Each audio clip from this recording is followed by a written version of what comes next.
जोगी पीर धाम से समझेंगे सत्संग कितनी प्रकार के होते हैं और सत्संग का क्या मतलब होता है। सत्य और संग। सत्य होता है जो हमेशा नित्य हो।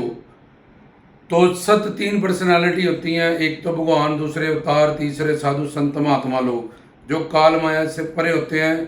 अवतारी पुरुष लीलाएं करते हैं, अवतार धारण करते हैं, और साधु संत महात्मा अवतरित होकर इस दुनिया का कल्याण करते हैं। परोपकार दृष्टि से उनको ज्ञान देते हैं, तन मन धन की सेवा देते हैं, नाम धन देते हैं, और अंतःकरण की शुद्धि के बाद उन्हें शिव शक्ति का दान करते हैं, जो पूर्ण श्रोत्रिय ब्रह्मनिष्ठ तत्वदर्शी गुरु होते हैं। तो सत्य और संग। सत्य जो हमेशा नित्य हमेशा है, वो कल होगा जब वो पीछे सत्य था, ऐसा नहीं, वो हमेशा है। तो उसको है को प्रोनाउंस करने के लिए कहते हैं कि वो आगे भी सत्य है, वो पीछे भी सत्य था, आज भी सत्य है, आगे भी सत्य होगा, लेकिन नित्य होता है जो हमेशा है। तो ये तीन पर्सनालिटी होती है। तो ईश्वर भगवान, इसके निर्गुण निराकार निर्विशेष रूप जो सचखंड सतलोक ज्योति स्वरूप, और दूसरा उनके सगुण साकार रूप में पांच अवतारी उपासना जो पूर्ण गुरु के सन्निधि लेके होती है, जिसमें शिव भक्ति, विष्णु भक्ति, आदि शक्ति भक्ति, गणेश भक्ति और सूर्य भक्ति की जाती है। तो अब ये सत्संग, संग का मतलब है जुड़ाव, इससे अपनी मन बुद्धि का जुड़ना। जो मन हमारा अनंत जन्म से संचित कर्मों का पाप लेके बैठा है, जिसके कारण ये बुद्धि भटकी हुई है और काल माया की इस दुनिया में 84 लाख में जन्म मरण में कर्म बंधनों से फंसी हुई है, सुख शांति प्रेम आनंद की तलाश में। तो ये सत्संग तीन तरह का होता है। एक तो गुरु उसमें प्रचार करते हैं, तत्व ज्ञान उसका लेक्चर देते हैं, उसका प्रवचन देते हैं, और जिज्ञासा भाव से जो जीव होते हैं, जो साधक होते हैं, वो साधना करते हैं, वो प्राप्त करते हैं, थ्योरेटिकल ज्ञान प्राप्त करते हैं और अपनी गलतियों को समझते हैं, और फिर प्रैक्टिकल अपनी साधना में वो अप्लाई करते हैं। तो ये पहले भाव का कीर्तन या सत्संग।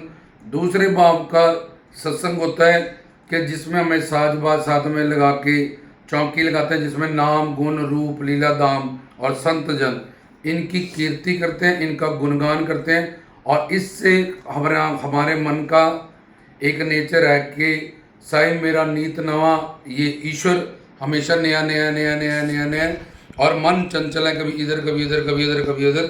जैसे बंदर एक पेड़ के एक जगह पर नहीं बैठता, इधर उछलता है उधर उछलता है, ऐसे ही मन हमारा चंचल होने की वजह से ईश्वर ने हमें ये नाम गुण रूप लीला धाम और संत जन के 24 घंटे प्रवचन कोई सुन सके, इसके साथ ये पॉसिबल नहीं है। और गृहस्थ जीवन के काम है, गुरु को भी अपनी परोपकार लीला में बहुत सारे धर्म कर्तव्य होते हैं। तो साथ में हमें सत्संग दिया गया उस हमारी हेल्प के लिए कि हम नाम गुण रूप लीला धाम और संत जन इनकी कीर्ति करें, इनका सत्संग करें, क्योंकि ये सारे एरिया पवित्र है और सत्य से जुड़े हैं। और तीसरा था हम अपने राधे इष्ट देव के लिए, गुरुदेव के लिए हम नाचते हैं जब हम उस भाव में जुड़ जाते हैं जिस भाव में भजन गुनगुनाया जा रहा है, या जिस भाव में कीर्ति की जा रही है। और जब हमारा कनेक्शन मन बुद्धि का उस भजन से, उस भाव से जुड़ता है, तो भज मन भजन कहते हैं। तो हमारा जो हम साधना कर रहे हैं, भक्ति कर रहे हैं, जब सत्संग में जो हमारी मन बुद्धि अटैच हो गई है, उसके कारण हमें नौ भाव प्रेमा भक्ति के भाव भक्ति के जुड़ जाते हैं, जिसमें हमारा नाचने को झूमने को दिल करता है। कई लोग उस भाव में आके और रोने लगते हैं, कई लोग चीखने लगते हैं, कई लोग आपा खो लेते हैं, कई लोग नाचने लगते हैं, कई लोग खेलने लगते हैं, कई लोग बिल्कुल जड़ हो जाते हैं, कई लोग कांपने लगते हैं। तो ये सारे भाव में चले जाते हैं। पर दूसरी बात कि उस भाव में जब बंदा चला जाता है, तो उस भाव में जिन लोगों को नॉलेज नहीं है, वो समझते हैं कि शायद इसमें देवी का प्रवेश हो गया, बाबा जी का प्रवेश हो। सिर्फ एक भाव होता है, जो भाव भक्ति के 9 भाव होते हैं। कोई नाचने लग गया, कोई खेलने लग गया, कोई रोने लग गया, कोई जड़ हो गया, कोई कांपने लग गया।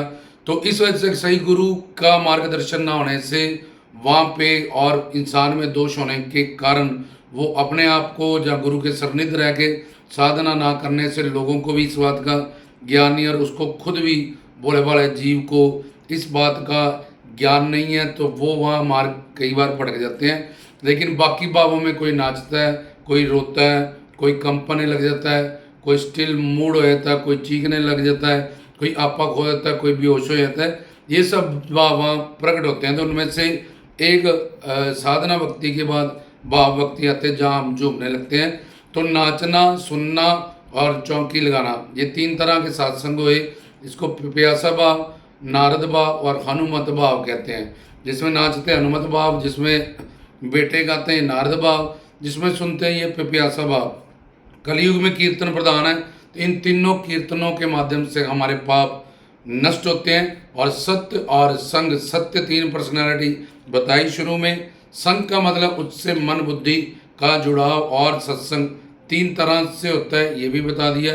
और सत्संग तीन पर्सनैलिटियों का होता है, भगवान का, संतों का, अवतारों का। और कलयुग में सत्संग या कीर्तन प्रधान है। इस प्रधान शक्ति से जो जुड़ जाता है उसका जीवन निहाल हो जाता है, मालो माल हो जाता है, उसके पाप नष्ट होने शुरू हो जाते हैं। वो धर्म, अर्थ, काम, मोक्ष, ये चारों पुरुषार्थों को, और जगदानंद, आत्मानंद, ब्रह्मानंद, प्रेमानंद, हर तरह का सुख उसके जीवन में आ जाता है, जिससे वो निहाल और मालो माल हो जाता है। तो ये थी सत्संग की परिभाषा।